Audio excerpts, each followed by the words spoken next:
Welcome back, guys. Episode 128, the Brothers Geek Out podcast. I'm with G-Man in Singapore. Make sure you guys check out SoundCloud, Kibla Ahmedar, or the Brothers Geek Out podcast, guys. Thanks for everybody joining. How you been, bro? I've been all right, bro. I've been good. It's 1 a.m. here. Just, yeah, I'm good, man. It's been a busy week, bro. Busy week. 1 a.m. is way past my bedtime, even though on a Saturday night. I was even on a client call on 10 p.m. on Thursday, and I was telling them it's way past my bedtime. Like 10 p.m. is my bedtime. I was telling them, like, appreciate this shit. No, I'm joking. This whole appreciation shit. But yeah, no, it's been a busy week. You know, when you come back from holiday, and even though you was on a 4-day week, it's always the busiest because you got to catch up. You got a lot of catching up to do. Everyone's scheduling calls and whatnot. You got a 4-day week is actually a 4-day week is 5 days working for. It's the worst, bro. It's hard. It's tough. While you're on holiday, it's amazing, but the day before holiday and the day when you get back, the worst. But anyway, at least it's a Saturday. I had a good day, done some training. Our training in Singapore, the cases are getting better in regards to COVID, in the sense that community cases are they've been zero for the last couple of days. Today there's one. There's a couple imported cases, and then most of the cases in Singapore was from the dormitories where all the workers, the migrant workers, the hard workers in Singapore, the people who make Singapore look the way it is, they were the ones suffering. I think I mentioned it in the previous podcast or whatnot. You did. Yeah, so they still got a couple numbers, but we're down to like under 20 and stuff like that, and you know, it's getting lower and lower. So Singapore's case getting better. So in regards to training, we're getting a little bit from solo drills. We're now doing drills with people. Still, we're not in a wrestling or grappling sort of proximity, but from a sparring perspective, we could start doing that. So from next week, we could start doing more drills with a partner and stuff, which is good, man. So things are getting back to normal-ish a little bit. One step closer, I guess, for us. I know in the UK you guys lose because fucking more restrictions, and I don't know. I see all these memes on TV and on the internet. Sorry, but yeah, I don't know. Yeah, a lot more people to deal with, and a silly government who doesn't know what I can't say they don't know what they're doing, because I wouldn't know what to do, but they just don't have a grip on things compared to other countries. But no, they don't. I don't want to get too deep into this. Let's not waste the episode on that. But saying that, like, Singapore has got it covered. However, I always call Singapore a friendly dictatorship. If you step out of line, you know what I'm saying? Kill them. Just saying. So, but it's friendly. So, you know, depends what you want. You want a little bit of friendly dictatorship and a little bit of this if you lose, or you live in the Western world where it's like freedom and COVID power and you spread COVID and shit. I don't know. Fucking protest over your mask. You gotta pick and choose. Nowhere in the world is fucking perfect. So you just gotta pick and choose and deal with it. Of course. It's a weird one we live in at the moment now. And like, there's been so much discussions, and you know, everybody's working from home again. I've still like pick to go into the office twice a week just to kind of break up my week, or I'm going to go mental if I'm working in the house and then I'm trying to chill. And I don't know, it doesn't break you out nice and easily. But other than that, it's been an interesting week in the geeky world. Loads has emerged, that things are happening. You know what I mean? I'm doing daily sketches on the build up of Inktober coming. So I'll be doing sketches for 30 days, following like a task list of which image to do on a daily basis, but I maybe have it comic book related, or I maybe do something completely different this time around. So I've been drawing people, and people have been sending in their requests, which has been quite fun. I think let's start off the news, the geeky news. The first one, Nick Fury's show on Disney Plus. You told me about this today morning. I had no idea. I haven't seen anything. So seen it come up on same thing on this morning. I saw it on Instagram. I've seen other people post it up. It looks like it's legit, bro. Mr. Sam Jackson, obviously, right? Yep. He is our Nick Fury now, so just shut your motherfucking mouth.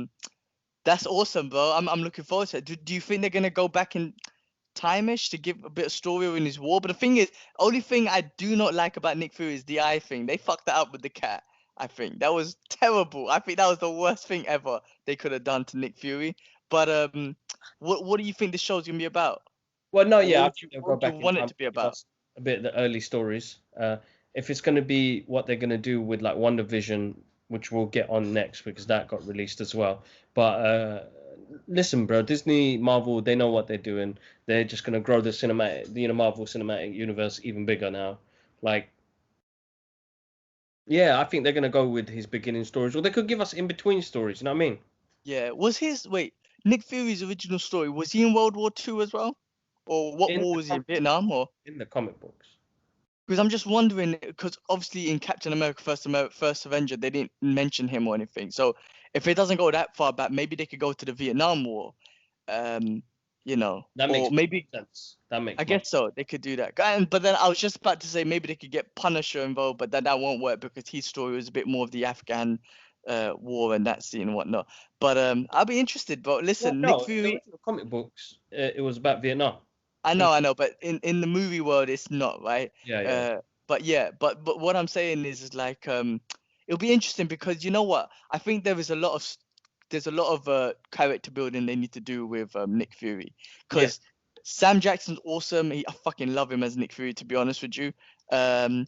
But we don't know Nick Fury. We got a little bit glimpse of him in Captain Marvel, but to be perfectly honest with you, that didn't form him into the Nick Fury. I don't think that was that Nick Fury was not the same Nick Fury that we got in No, Avengers, right? no, And I want to see where the transition period was because he was a chirpy kind of guy in the in 80s, Captain right? Marvel. Not Yes. early 90s. Something switched for him to be a bit more laser focused, right? Now Yeah, we know the eye was basic, so that lose, right? But I want to know what happened. So maybe it's that. Maybe it's to show us how he turned into this bit more of a stricter Nick Fury. yeah. You know, Interesting. because so that might be a good thing. But that's pretty awesome. I'm glad they really they giving us more news of someone. And Nick Fury is not a character I had in my head that they could do a show No, on. no, But no. why the hell not? Exactly. So now they can do that. I mean, now they have to do something, bro, because Disney have been pushed back and Marvel been pushed back dramatically this year. We're not going to get all those Marvel movies until next year now. Black Widow's moved on to May. Is it Shanghai? Shanghai?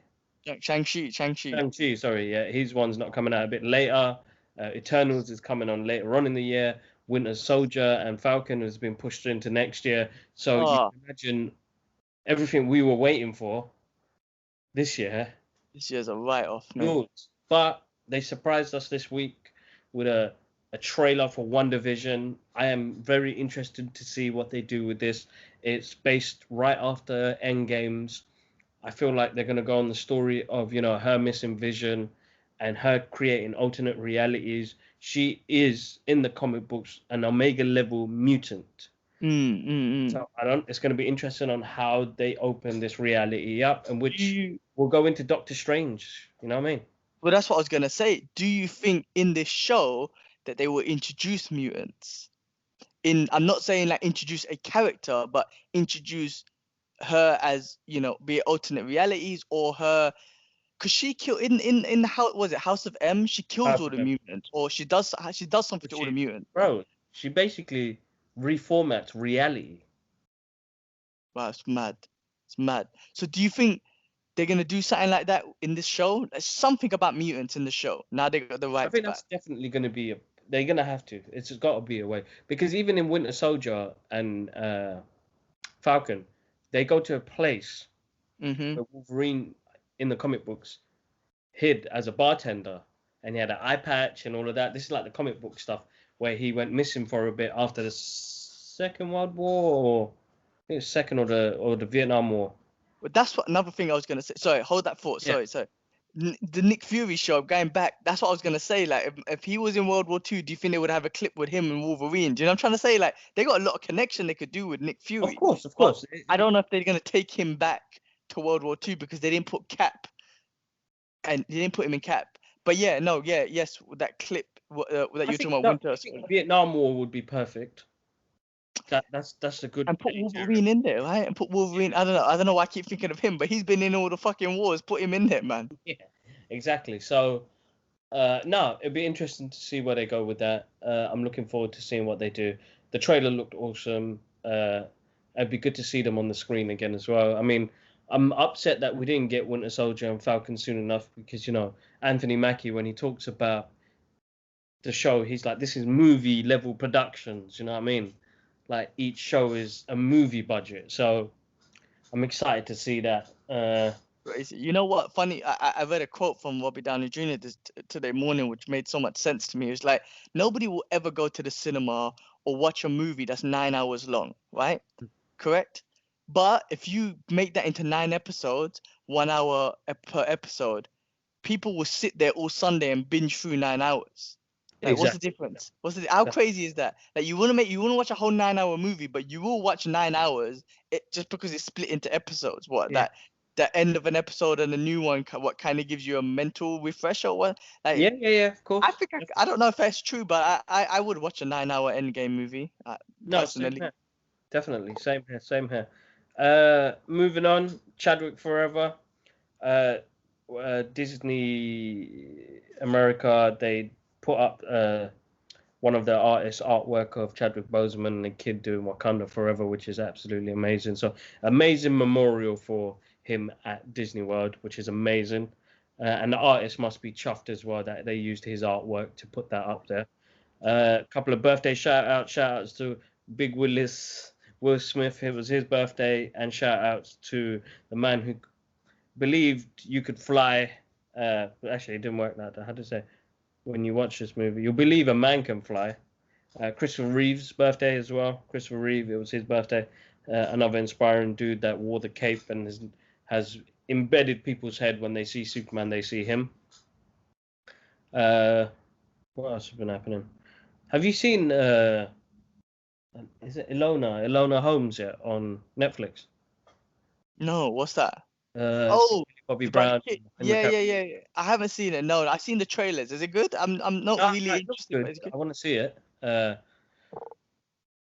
got the girl from Yeah, Stranger Things. yeah, No, yeah, is it? Bobby Yeah. Brown.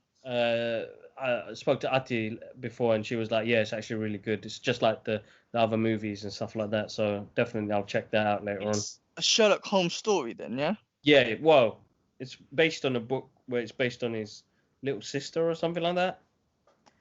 Cool. Uh, He's I'll such a check that suave out. dude, man. Henry Cavill. He could play Bond. He can play um Sherlock Holmes. Fucking awesome Superman. He's got a few things that he could do, bro. Like I know I get maybe this is one of the topics about Bond Yeah, being thing. Um what's his name again? Tom Hardy. Amadi. Yeah, Right? I feel like they're going raw. Like Daniel Craig was just raw, and I think they're going even rawer with with Tom Tom Hardy. Hardy because he's Yeah, a and big I don't think. I don't know, man. Like, as much as I like Daniel Craig as Bond, but the last two movies were boring, man. So I didn't enjoy it as much. Uh, and I hope the new one is actually just, the spy, the agent. Like I want to see that, like slick and suave. I want to see a bit of that and the action because I think Casino Royale is actually one of my favorite Bond movies. He was slick and it was full of action, but then it got boring after. People hate me saying that, but that's just my honest opinion, guys. I'm sorry, dude, but I feel like Henry would give it that suaveness to it. He'll make it look slick. 100%. Well, I mean, but if it's Tom Hardy, then I think they're gonna go a bit more raw. I mean, he could play a suave dude, and he if you look at I don't know Legends for example, Yeah. that was kind of like professional and whatnot. But Bond is a different kind of suaveness.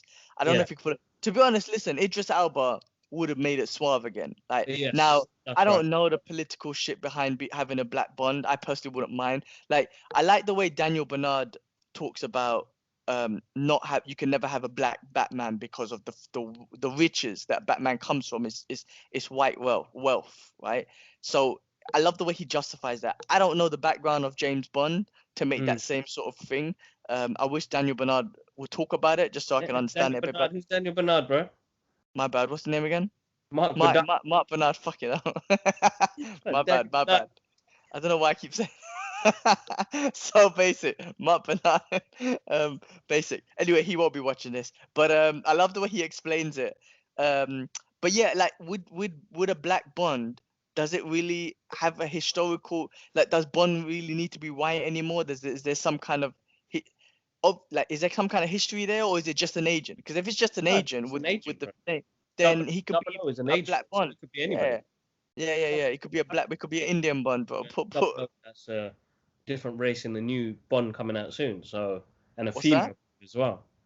A female Bond. Yeah, that could work. That's what I'm saying. So I feel like someone like a Tom Hardy would do great. I think a Henry Cavill would do great, and Idris Elba will be awesome as the. I personally think if you're gonna make that transition to a black Bond, Idris Elba will be the first Yeah, perfect one. I think. it would. He Uh, would. He would. He would. He would. yeah. Definitely. All right, man. This one's a bit of a sad one. So, Ron Cobb, designer of the Alien ship and the DeLorean, he passed away this week.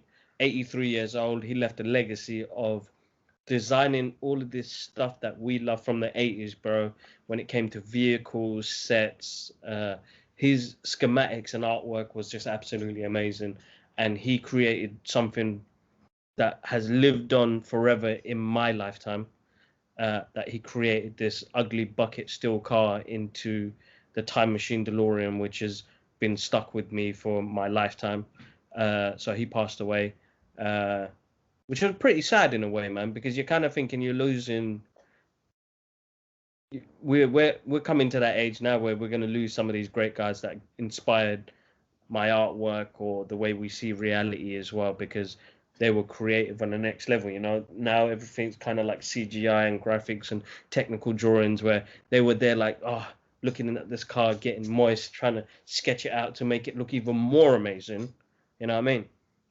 So yeah, that was one that I was like, oh man, because I look through my photos and all we see is pictures of us lot with the DeLorean. We had a DeLorean in front of Mum's house. That's like Epic. it's imprinted. You know what I mean? You vision something and you want it so badly, and like I know I don't own it, and it wasn't about owning it. It was like one day I'm gonna see that car parked in front of Mum's house, and for Mum to come out and was like, how the hell did you get the Back to the Future car? You know what I mean? Like is exciting to hear when it's coming from your mum, because you're like, what? That was that was so epic. I'll never forget that. Yeah, that was awesome. I mean, yeah, look, I mean, end of the day, he left a legacy behind, and that's something that you can always appreciate and remember him for. Yeah. I don't know him, to be honest with you, until you posted the thing. Mm. I never knew who he was or who invented the car. But the fact that you bring it up, at least it gives me an acknowledgement of who this person is and the legacy that he left Yeah, definitely. behind, because that's life. That is for life. Yeah, That is for life. And and in 20, 30 years time, someone who's designed something now, I mean, will leave a legacy behind. Like, yeah, there's always going to be something, exactly. So yeah, no, awesome. Rest in peace. Yeah, definitely. Rest in peace, Ron. Yeah, awesome. Moving on to the Emmys. Watchmen won a whole load of awards, man. Did you watch the Watchmen series? You know what, bro? I didn't. I need to get back. I watched the first episode and I never carried on. Like, so I need to get back on it. But like, it's supposed to be fucking awesome, right? Yes, bro. It's so good. It's definitely something you need to see, man. Like, if this is coming off the comic books though, so don't. It's not from the movie that Zack Snyder made. This is actually based from after the comic book, which is great. So it gives you more insight. I'll get on it. I need to get on it, man. Definitely jump on that, man. What else was there? Batman Day the other day, so I shared some sketches of Batman over the years. So that was an interesting day. Plus, did we get any more Batman news this week? Did we get any more Batman news? I know that Ben Affleck's been approached by HBO to do some individual shows when they bring out Justice League after. I don't know if it's true or not. I saw a couple of that on there. I hope he does. Where else? I'm just checking on my Facebook. Guys, Kibla Ahmed Art on Facebook. Click on the like page. I usually post all my geeky content on there, artwork, and my YouTube stuff on there as well. Oh, go on. Go on. Keep going, bro. No, I was just gonna say I watched Iron Man 3 today, because I'm going through it. So episode 7, and Yeah. bro, when I first watched it, I didn't like it. I wasn't a big fan. I know, a lot of people didn't like that movie. I loved it because for me, I knew it was almost a filler movie, but it was the excitement of we wanted to know more about what happened after Avengers. But then I still enjoyed it for what it was because it was character building. So I didn't want to get into arguments, so I kind of agreed with everybody. But like you said today, well, listen, now we know what happens in Endgames and the end of this whole thing. I appreciated it so much more now because yeah, after the hype of Avengers, I wanted to know what happened next, right?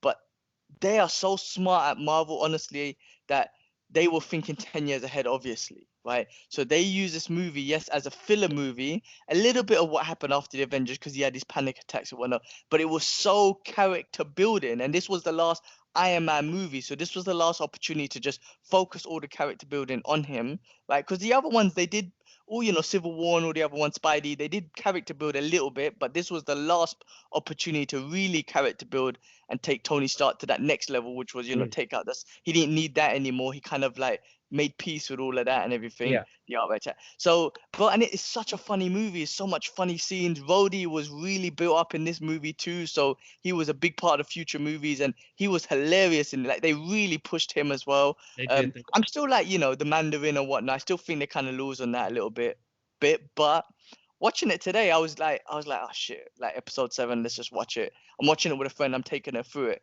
I was kind of like, I'm not really feeling this one, but let's just watch it. And then I was just stuck into it and I was busting up throughout the whole movie. Like, it's such an awesome movie. Now, like I said, man, now you know what happens in Endgames.